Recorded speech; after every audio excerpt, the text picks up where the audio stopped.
Keputusan rapat internal tim penjaringan, dalam hal ini ketong ada 5 anggota, ketua, sekretaris bendahara dan 3 anggota lain.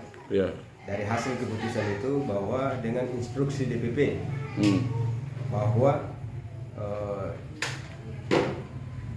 Partai Hanura tidak dikenakan mahar. Nah, hal ini yang membuat ketong rapat kemarin membuat sebuah hasil atau keputusan bahwa ketong akan kembalikan dana yang sudah disetor oleh salah satu calon bupati, yaitu Bapak MSU. Sebesar berapa tuh? Sebesar 100 juta, sesuai dengan yang antua setor. Kemudian dari kesepakatan itu ketong sampaikan ke pihak DPC bahwa hasil yang ketong putuskan seperti ini untuk mengamankan beliau punya keuangan, menunggu hasil keputusan dari DPD Hanura Maluku Tengah, Provinsi Maluku Tengah. Oke, mungkin kira-kira bagaimana dari ketua sendiri punya keputusan bagaimana? Ketua tim penjaringan? Nah, itu lahir dari Antua karena Antua mengkomunikasikan di tingkat DPD. Nah, itu yang disampaikan di rapat internal tim penjaringan. Nah, oleh sebab itu, setelah keputusan itu jatuh, kita bersepakat untuk mengembalikan uang tersebut ke calon yang bersangkutan. Nah, namun dalam perjalanan ini sudah 2 hari ini ya tidak ada kejelasan. Nah, itu saja. Undangan juga sudah diberikan. Ya sudah. Tapi yang bersangkutan tidak hadir. Dia menjawab atau tidak undangan? Menjawab. Dan jawabannya seperti apa? Jempol saja. Oh begitu. Ya. Kira-kira bagaimana sampai sejak pengambilan formulir itu ada sekitar 4 balon, kalau tidak salah ya, 4 atau 5. Itu Hanura juga mengenakan biaya administrasi pengambilan formulir ya? Iya, karena bertepatan dengan pas pengembalian aturan instruksi dari DPP turun, maka dia langsung tidak dikenakan karena instruksinya bertepatan. Turun, ya. Jadi yang satu saja yang kena karena setelah instruksi turun dia duluan, jadi ya Pak MSU yang terlanjur duluan store. Ya. Oke, mungkin sampai saat ini berapa balon bupati yang terdaftar resmi di Hanura tim untuk maju di pilkada ini Pak 2024? Yang pengambilan formulir terdaftar itu 5. Ya, atas nama? Yang pertama ya Bapak Haji Tahir Hanubun. Tapi beliau sampai hari ini penutupan pun tidak kas kembali. Yang berikut Pak Batara Indra Batara Orbal. Tapi beliau tidak kas kembali. Yang ketiga Pak MSU. Beliau kembalikan lengkap dengan sesuai mekanisme partai. Dengan biaya tadi yang 100 juta itu ya. Yang keempat Pak Jamal Kudubon. Beliau melakukan di pengambilan formulir, beliau store, sedangkan pengembaliannya beliau tidak store. Store berapa tuh? 5 juta. 5 juta untuk pengambilan formulir. Kalau untuk balon Bupati Eus? Pak Eus tidak pengembalian dan karena bertepatan dengan instruksi. Instruksi partai. Iya. Nah, Oke, siap. Oke, mungkin Pak Sekretaris DPC, mungkin kira-kira langkah apa yang harus dilakukan oleh Pak Sek untuk menyelesaikan persoalan ini, Pak? Jadi sebelum langkah memang saya harus sampaikan bahwa pada prinsipnya tim setelah di SK-kan oleh DPC, seluruh kewenangan dalam pelaksanaan penjaringan diberikan tanggung jawab penuh ke tim. Kebetulan Pak Ketua DPC di Jakarta, beliau memberikan kewenangan ke saya untuk turut mengawasi dan melaksanakan kegiatan penjaringan. Nah, dari mulai pendaftaran hingga penutupan, setelah itu semua proses berjalan lancar.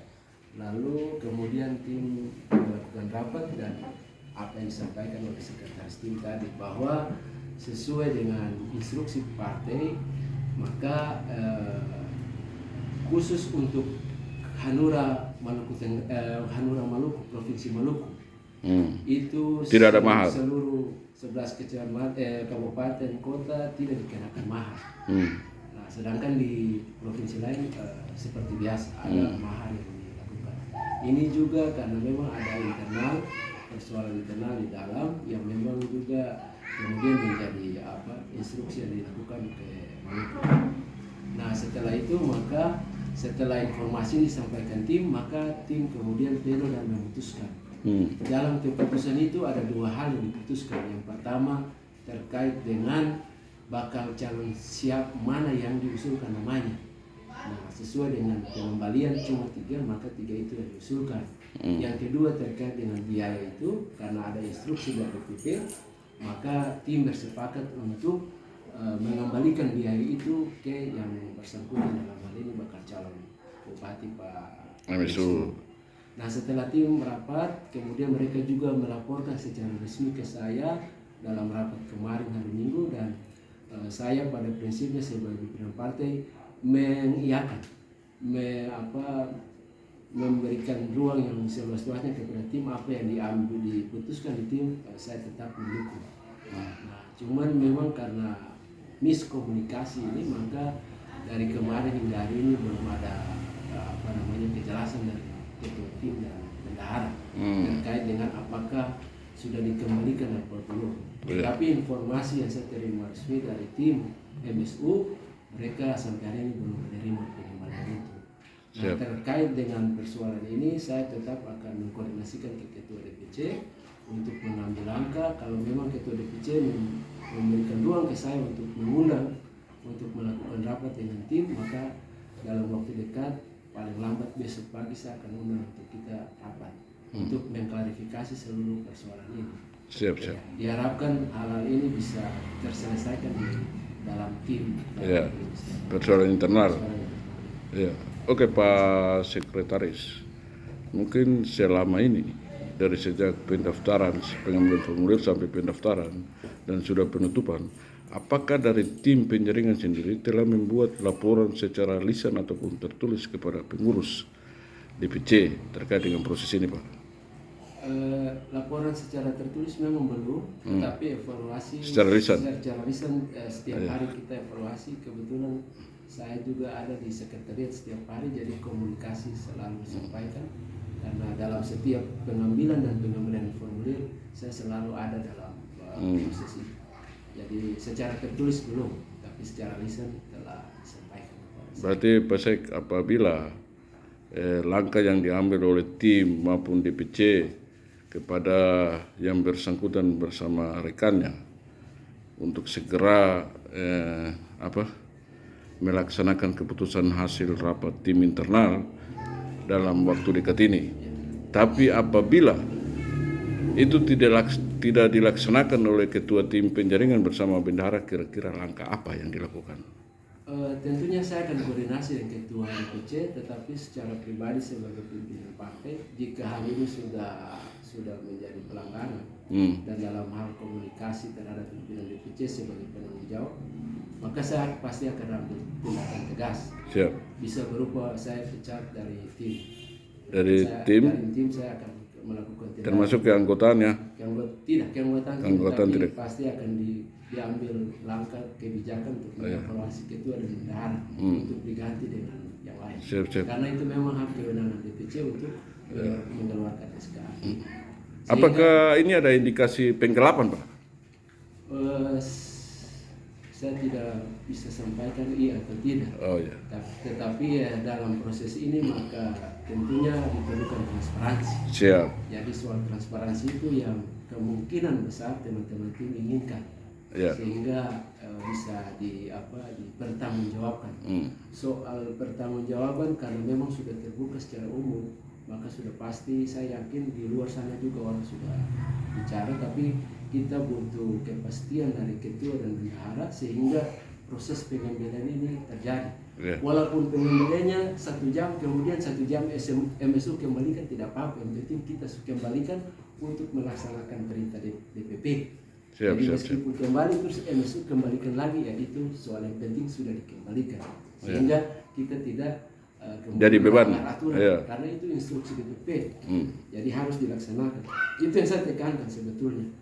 Meskipun cuma kasih kembali, kemudian MSU kasih kembali lagi, yang penting proses itu terjadi. Sehingga DPP tidak menyalahkan kita sebagai DPC. Sebetulnya itu rohnya di situ.